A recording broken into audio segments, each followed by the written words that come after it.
Hello, welcome back to the Mystic Rose YouTube channel. Today we're preparing to celebrate Ostara, the spring equinox, a time of balance, renewal, and fertility. If you've been feeling the shift in energy, you're not alone. Nature is waking up, and so are we. So let's dive into the magic of Ostara and explore ways you can celebrate this Sabbath, whether you practice alone or with loved ones. Ostara, sometimes called Yoster, is named after an Anglo-Saxon lunar goddess of fertility. While she's most commonly associated with Germanic traditions, similar goddesses appear in various cultures, so if you're a deific witch, you don't have to limit yourself to one pantheon for this holiday. Historically, this was a time when ancient people celebrated the return of warmth and light. The spring equinox, which typically falls between March 20th and 23rd, March 20th this year, marks the point when day and night are of equal length. From here on, the days grow longer and the sun's power increases, making this an ideal time for growth, renewal, and new beginnings. You might recognize many of Ostara's symbols, hares, eggs, fresh flowers, as things that also show up in modern Easter traditions. These symbols were originally pagan, representing fertility, rebirth, and the cycles of nature. Over time, they were absorbed into Christian celebrations, but their magical roots remain strong. Instead of feeling frustrated about how pagan traditions have been pushed to the margins, we can embrace the fact that these ancient practices are still alive and accessible today.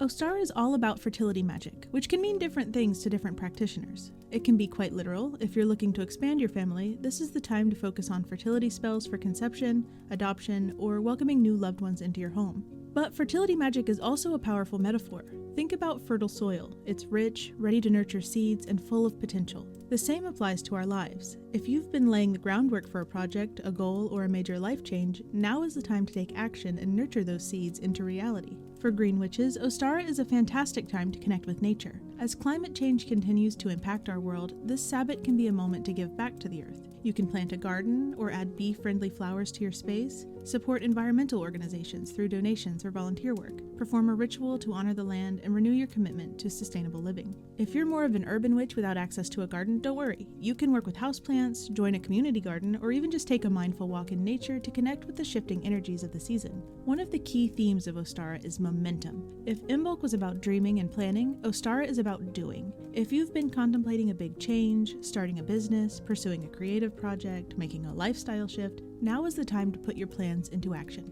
Think of Ostara as the spark that gets the fire going. The energy of this Sabbath supports anything that requires patience, nurturing, and steady growth. Whether it's love, career, self-improvement, or something else entirely, now is the time to step forward and make things happen.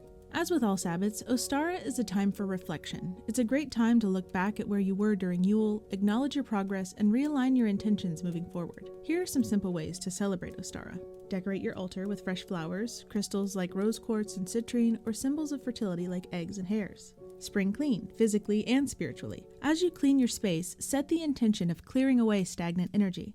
Be sure to clap in the corners of each room to break up any lingering negativity. Decorate eggs using natural dyes. Try boiling onion skins for a copper hue, red cabbage for blue, turmeric for yellow, and beets for pink. These eggs can be used in spell work, placed on your altar, or buried in the earth as an offering. Host an Ostara tea ritual. Brew a seasonal herbal tea, something floral or citrusy, and sip it mindfully while meditating on the balance of light and dark. Spend time outside. Take a walk, ground yourself barefoot in the earth, or simply sit in the sun and soak up the energy of the changing season. Perform a candle ritual. Light a candle in a color that resonates with your goals. Green for growth, pink for love, yellow for inspiration, and focus on your intentions for the coming months. Ostara is a celebration of life, balance, and renewal. It reminds us that we have the power to bring our dreams into reality step by step. So tell us, how are you celebrating the spring equinox this year? Let us know in the comments below. And as always, don't forget to like, share, and subscribe for more witchy wisdom.